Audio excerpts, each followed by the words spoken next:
This message is just for you. You are good enough.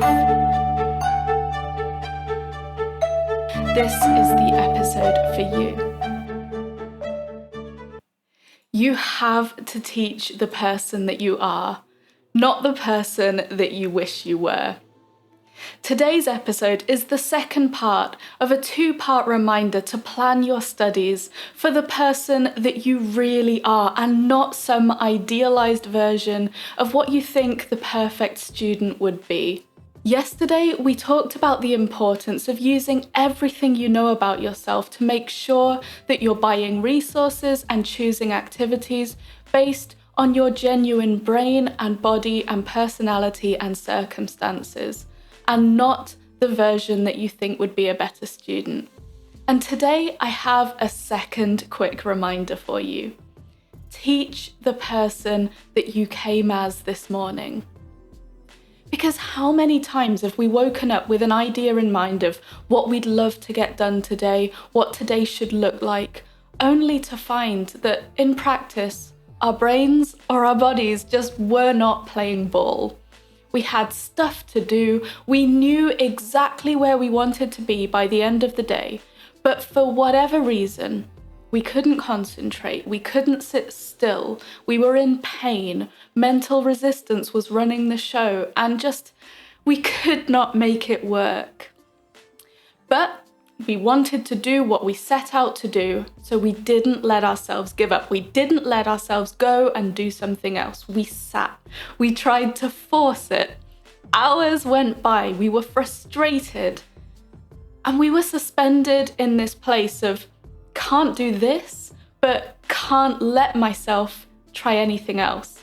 Nope, I'm just gonna sit in guilt. No rest, no relaxation, no progress, only guilt. But language learners, it is not a thing. It is never going to work. You have to adapt. You have to teach the person who arrived this morning. I know you had a plan, and I know you've got a to-do list and all these expectations about how in a perfect world today would work. And my goodness, I know that it's really annoying that you're tired or ill or unfocused or that there's drilling going on outside. I know this isn't how you wanted today to feel.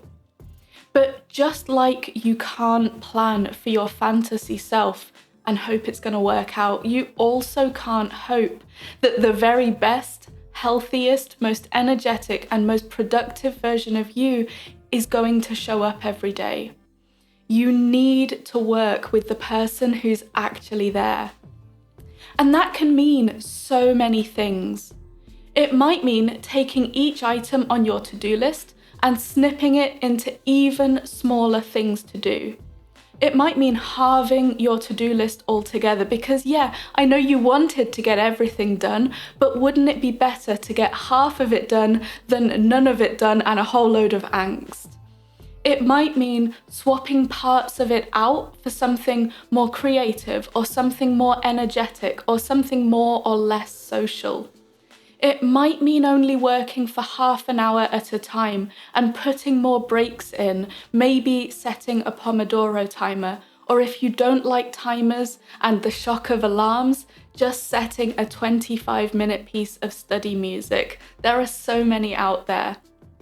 It might also be something as simple as adapting your environment a bit, opening a window, changing the music you put on, or going outside to work, or taking the decision to go for a walk in your lunch break. Even if you don't manage to do everything you wanted to, it makes it so much more likely that you'll get something good done today and that you'll be able to look back at the end of the day and say, I did something good. I made progress.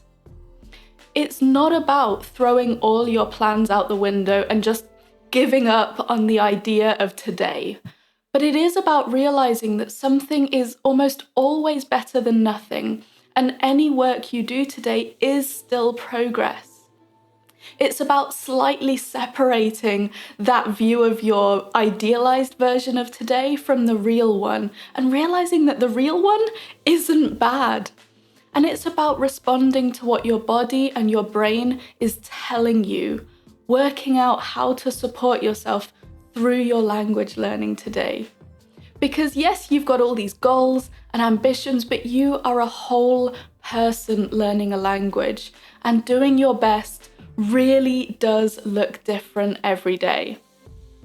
This is a long journey, and there will be times when you're on top form and you'll be able to do everything you want in half the time you thought was possible. But today is not one of those days. And you know what? That's all right. You can still do something good. Have a wonderful day, and I will see you back here tomorrow.